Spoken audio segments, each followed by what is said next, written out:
Okay, so I had this idea. It sounded great at the time. I was on my couch, 2025-12-01, and I'm thinking, what's a fun thing to do? So I decide, a movie challenge. I grab the buzziest new horror, Final Nightmare Unleashed. Sounds fun, right? Like a theme park ride. But here's the twist. The plan was simple. Watch it start to finish with one rule. Just one. No screaming, no yelling, no gasping so loud the neighbors think I saw a mouse. I even made a little thing for it. I called it my no scream meter. Very scientific. It's basically me trying not to totally lose it. So I get everything ready. A giant bowl of popcorn. The good kind. Extra butter. My favorite blanket. My dog Gary is here for moral support, but he fell asleep in like 5 minutes. Lights off. Sound way up. I'm thinking, I got this. I've seen scary movies before. How bad can it be? I'm feeling confident. I'm feeling brave. I'm feeling like a guy about to make a very big mistake. The opening credits start to roll. The music is already giving me the creeps. Slow, spooky piano music. You know the kind. It's the universal sign you should probably go to bed. But no, I'm committed. This was about testing myself. Can I handle it? Can I stay cool, calm, and collected while it tries to make me jump out of my skin? Final Nightmare. Unleashed has a reputation. People say it's not just jump scares. They say it gets in your head. It's psychological. That's when you know it's serious. One thing, a clown jumps from a closet. Another, the movie makes you fear the closet itself. The no scream meter is ready. My goal? A perfect 0. No screams. Let's see how that worked out. Spoiler, not great. The movie starts, I'm already on edge. The atmosphere is heavy, it's dark, it's quiet, a little too quiet. You know something's coming, you just don't know what or when. That's the genius of it. So the movie kicks off, and we meet our group. You know, the classic horror movie setup. It's a trope as old as time, or at least as old as scary movies themselves. You gather a handful of people who, on the surface, seem to have absolutely nothing in common. It's like the world's most awkward, high-stakes team-building exercise. They're strangers, forced together by circumstances they don't understand, and you can just feel the uncomfortable energy radiating off the screen. There's that initial phase of polite, nervous introductions where everyone is trying to figure out who the weird one is. Spoiler alert, they're all about to get weird. And where do they end up? Stuck together in this creepy, old, isolated place. Of course, it's practically horror movie law, Article 1, Section 2. The building itself is a character, a sprawling Gothic monstrosity that looks like it was designed by someone who really hated sunlight and cheerful colors. It's got peeling wallpaper, floors that groan with the weight of 1,000 secrets, and that distinct smell of dust and regret. Seriously, why is it never a bright, sunny, all-inclusive beach resort in the Bahamas?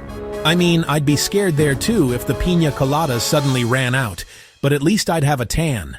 Instead, our unlucky contestants get this architectural nightmare.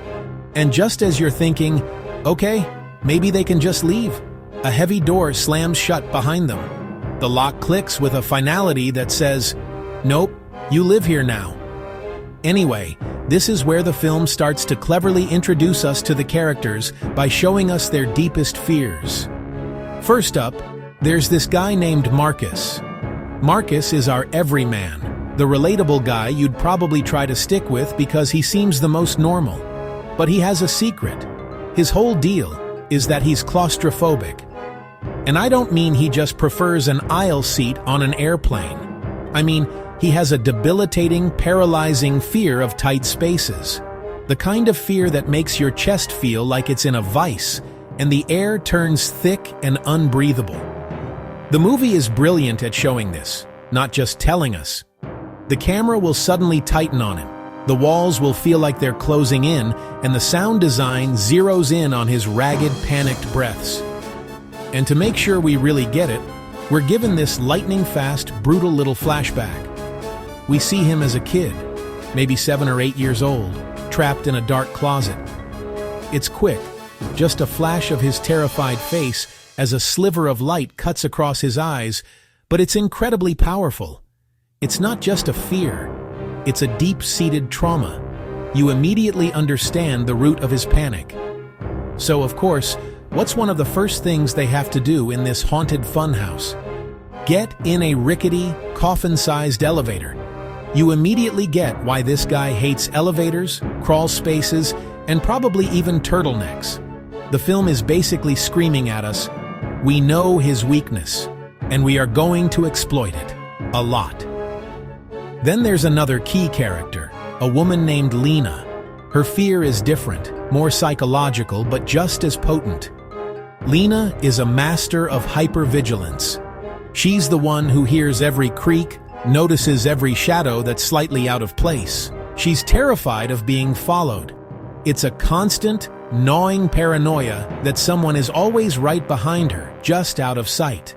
She's always looking over her shoulder, scanning doorways, checking reflections in windows. The film portrays this beautifully, making you, the viewer, start looking over shoulder with her. You become her lookout, and it's incredibly effective at building shared anxiety. Her backstory is hinted at with another one of those blink and you'll miss it flashbacks. We see a shadowy figure in a dark alley. It's not a jump scare, it's just there. A presence. A suggestion of a past trauma. A stalking incident, perhaps. It's subtle, but it sticks with you, planting a seed of unease that makes every long corridor and empty room feel menacing. You start to question if the sounds are just the old house settling, or something else. And the third main person we're introduced to is a mother, Sarah. Her fear is arguably the most primal and universally understood. Her biggest fear is losing her child. The film establishes this with a heart-wrenching flashback, not of a monster, but of a moment of pure, real-world terror. A crowded fair, the joyful sounds of a carousel, and then that split second of panic when she looks down and her child's hand is no longer in hers. It's a nightmare every parent has had. That frantic, heart-stopping search in a sea of strangers.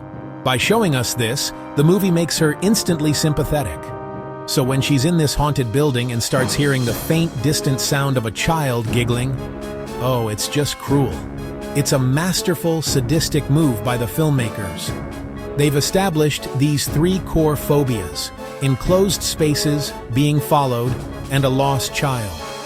The movie makes you care before the bad stuff really starts, which makes the inevitable torment so much worse. So our crew of phobics is now locked inside this huge, empty building. Classic. And this isn't just any building, it's a labyrinth of decay. Long, winding corridors stretch into darkness. Rooms are filled with furniture draped in white sheets like rows of ghosts, and the silence is so profound it feels loud. The doors are locked, the power is conveniently unreliable, and their cell phones, of course, have no signal. That's when things start to get weird. Not with a big, roaring monster, but with small, insidious details. A whisper on the edge of hearing. A shadow moving in your peripheral vision.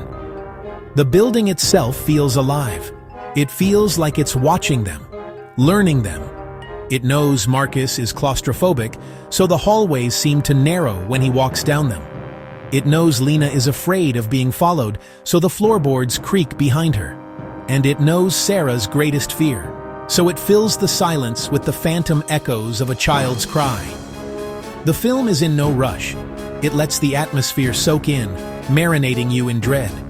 It understands that the waiting is almost worse than the scare itself. It's the anticipation, the slow burn tension of knowing that this place is a custom-built torture chamber for these specific people. And the show is only just beginning. Alright, let's talk jump scares, because this movie has them. And I don't just mean one or two little surprises. I mean a full-on, relentless, psychological assault designed to make you question your own sanity and the structural integrity of your couch. It's a masterclass in the art of the startle, a symphony of sudden noises and fleeting images that will have your heart doing the cha-cha. Oh boy, does it have them. I was trying to count, for science, for the integrity of this review. I had a little notepad and everything, ready to make tally marks like a prisoner counting the days. I think I got to about 15 total, and that's only the ones I could consciously register before my soul temporarily left my body. There might have been more. My notes get a little shaky around the 1 hour mark. It just says, "Nope," in big, jagged letters. But here's the thing, and this is important. They're not the cheap kind. You know the ones I'm talking about. The sudden cat jumping out from behind a trash can, accompanied by a musical sting that sounds like someone dropped a piano down a flight of stairs. No jumpy cat here. This film respects you too much for that. It wants to earn your fear, not just startle it out of you with feline trickery. Let me paint you a picture. The characters walk down a long, dark hallway. Of course they do. It's practically a union requirement for horror movie characters. It's dead silent, so quiet you can hear your own pulse. And then the sound design kicks in. Drip, drip, drip. Each one is perfectly timed, echoing in a way that makes the space feel both vast and claustrophobic. My no-scream meter is holding steady, but the needle is vibrating. It knows what's coming. You're leaning in. You can't help it. Your brain is screaming, "Don't do it, it's a trap." But your eyes are glued to the screen. You're trying to pierce the darkness at the end of the hall, and then bam! A door slams shut halfway down the corridor. It wasn't a monster. It wasn't a ghost. Just a door. A simple, inanimate object moved by a draft, probably. But the sound mix, the suddenness, the sheer violation of the quiet, it's perfect. But I jumped. My popcorn went flying. Gary, who was in a deep, profound sleep only moments before, shot up like he'd been electrocuted. There was popcorn in his fur. There was popcorn in my hair. It was a whole thing. We had to pause the movie for a full-scale cleanup operation. Gary looked at me with this deep sense of betrayal. "Sorry, buddy. The door was just really loud." And that's the film's rhythm. It gives you these long, luxurious stretches of nothing, just atmosphere. The camera will linger on an empty room, on the way the moonlight cuts through the blinds, on a curtain gently swaying. You start to relax. Your heart rate returns to normal. You take a sip of your drink. You tell yourself, "Okay, that was the big one. I'm safe for a few minutes." You are not safe. You are never safe. Then, in a mirror, a face for half a second. Not even. Maybe 10 frames. It's there, and then it's gone. It's so fast you're not even sure you saw it. You almost think you imagined it. Did I see that? Was that a smudge on the glass? Was it a trick of the light? You grab the remote, you rewind, you play it frame by frame, and there it is. A pale, distorted face staring right back at you. That's what's so scary. The film makes you question your own perception. It's not just showing you a monster. It's making you feel like you're losing your mind. The jump scares are short, like a quick punch, after long, slow build-ups. It's a brilliant use of pacing. They condition you with silence, lulling you into a false sense of security, and then they strike with surgical precision. You jump, heart pounding, your body flooded with adrenaline. Then, just as quickly, it's over. The threat is gone. There's quiet. You breathe, maybe let out a nervous laugh. You feel a strange sense of relief, even accomplishment. You survived. My no-scream meter was in jeopardy. During that mirror scene, the needle slammed into the red so hard, I think I heard a tiny, sad little, I'm pretty sure a small yelp escaped. It was involuntary, a pre-vocal utterance. But rules are rules. I'm counting it. The meter is now officially compromised. I might have to recalibrate it with a new, more forgiving spring system for part 2. And the way it's shot just amplifies everything. The camera acts like your eyes. It's shaky and frantic when the characters are scared, mimicking that panicked, darting around the room feeling. But when they're quiet, it becomes this slow, creeping predator. It will drift towards a dark corner or pan with an agonizing slowness that makes you want to shout at the screen. It's not just showing you the scene, it's putting you directly inside the character's terrified headspace, making their fear your own. It's an incredibly effective and deeply unsettling technique. This is where the movie gets really clever, and really, really cruel. Remember Marcus? He gets separated and trapped in a tiny service elevator. The walls feel like they're closing in. You can see the sweat, the panic in his eyes. I was holding my breath the entire time. Lena keeps seeing movement in the corner of her eye. It never shows clearly. A shadow. A curtain that moves with no wind. Did I just see something? Or am I going crazy? For Sarah, it's the worst. A child's laughter echoing through empty halls. Then glimpses, just like her own, running around corners. It's not about a monster. It's about your own trauma. Is the building haunted, or are they hallucinating? The ambiguity makes the fear stronger. Our minds can be the scariest haunted house of all. My no-scream meter is taking a beating, and I can't look away. Let's get nerdy for a second and talk about how this movie looks. They use light and shadow like a painter. One narrow beam, and your imagination does the monster work. A creak, a stretching shadow, a wrong reflection. Tiny wrongs create unease. Sometimes you're far away, then suddenly uncomfortably close. Everything's washed out. Grays, blues, greens. Nothing warm. Even a lamp feels hostile. If the look is half the scare, sound is the other, bigger half. Long stretches of nothing, pure, uncomfortable silence. Then a tiny sound becomes 1,000 times scarier. A gentle hum climbs into an unbearable shriek. Jump scares are punctuated by blasts. You feel them in your chest. My poor dog Gary was not a fan. He wanted a cooking show. When the music kicks in, you know something bad is coming. It fakes you out. Trust nothing you hear. Okay, so about halfway through, everything changes. They find a room full of old patient files. Visual, old, dusty file folder open on a table. Black and white photo clipped to a yellowed document. They realize something horrifying. They're not random. They're parents. They're grandparents. All treated by the same twisted doctor experimenting with fear. The evil isn't random. It's targeted. It's generational. This isn't just a haunting. It's a passed-down curse. Nightmares are echoes of family fears in that building. A turning point, terrifying and deeply tragic. Now it's not just survive the night, it's break the curse. Confront the source. They stop being victims. They fight back. The final act becomes compelling.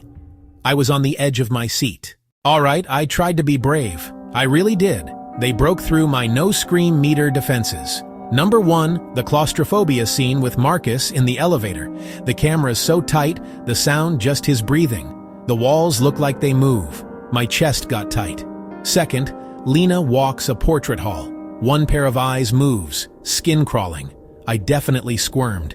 And the big one at the end, the source of the evil, the doctor, and a mirror. Not a jump scare, a devastating realization. I didn't scream. I just whispered, "Oh no." 3 moments: physical panic, psychological creep, tragic horror. They earned their scares. I might need a cartoon before bed, just to be safe. No scream meter took hits, and I have to admire the craft. So, the credits roll. The final haunting notes of the score fade into an unnerving silence. The lights come on, and suddenly my living room feels both incredibly safe and strangely unfamiliar. It's that weird decompression period after a truly effective horror movie, where you have to remind yourself that the shadows in the corner are just, shadows, and that the faint scratching sound is probably just the house settling, and not some long-haired ghoul crawling out of the crawlspace. Probably. I'm sitting on my couch, in what can only be described as a popcorn-pocalypse. There's buttery shrapnel everywhere. On the floor, in my hair, probably down my shirt. And right next to me, sleeping through the entire ordeal without so much as a twitch, is Gary. The traitor. He didn't even stir during the infamous attic scene. Some guard dog. He's fired. So, with my useless canine companion snoring beside me, it's time to face the music. The moment of truth has arrived. How did I do? Did I conquer the No Scream challenge, or did Final Nightmare Unleashed break me? Let's go to the official scorecard. The No Scream meter doesn't lie. It's an impartial, unforgiving judge of one's intestinal fortitude. Let's review the tape. Oh boy. There was a yelp, a definite high-pitched yelp during the mirror scene. You know the one. There was also a sharp gasp when the music box started playing on its own. Lots of nervous squirming, and a significant amount of what I'll call tactical pillow squeezing, which is a totally legitimate defensive maneuver. The evidence is not looking great for Team Me, but you have to respect the craft. This film is clever. It's patient. It doesn't just throw cheap scares at you. It builds atmosphere. It earns its tension, meticulously laying breadcrumbs of dread, letting your own imagination do half the work. It knows exactly how to manipulate your expectations and then pull the rug out from under you when you least expect it. It's a masterclass in suspense. So, after careful analysis of the footage and cross-referencing with the official challenge bylaws, my final score on the No Scream meter is a 7 out of 10. A 7. I'll take it. Why so high, you ask? Because, crucially, there was no full-on protagonist scream. No blood-curdling, lung-busting shriek like the poor souls on screen. According to the rules, that's a major victory. So I get points for that. Significant points. But I lost points because I made noises. Several distinctly unmanly noises. The kind of sound a startled meerkat might make. So in the end I didn't scream, but I didn't exactly sit there like a stoic block of granite either. The movie won. It got under my skin. And that's because it's more than jump scares. It's smart. It's not just about what's hiding in the dark. It's about the darkness we carry inside us. It makes you think about fear, inherited pain, and what it truly means to find courage when you feel completely broken. It's a horror movie with a heart, albeit a terrified, rapidly beating one. I guarantee, after watching this, you will think twice before turning off the lights. You'll find yourself checking over your shoulder, listening a little too closely to the creaks and groans of your home. That's the mark of a great horror film. It follows you home. So here's my challenge to you. I survived, sort of. Now it's your turn to step into the arena. Watch Final Nightmare Unleashed. Try the official No Scream challenge. Get your popcorn ready, but maybe use a bigger bowl than I did. Lights down low, sound up high, no hiding behind pillows. That's a 2-point deduction, and absolutely no fast-forwarding through the scary bits. See if you can beat my 7. Can you achieve a perfect 10? Can you sit through the entire film without making a single peep? I have my doubts. That basement scene alone is a solid 3-point deduction waiting to happen. Let me know how you do. Jump into the comments and share your score. Be honest. I want to know what you got on the No Scream meter. And more importantly, tell me which scene almost broke you. Was it the attic? The mirror? The final, terrifying reveal? I need to know I wasn't alone in my near failure. My advice? Maybe watch with a friend. And a very brave dog. Not Gary. He's useless. Seriously. If a demon manifested in the middle of the living room, he'd probably just try to lick it. Good luck. You're going to need it.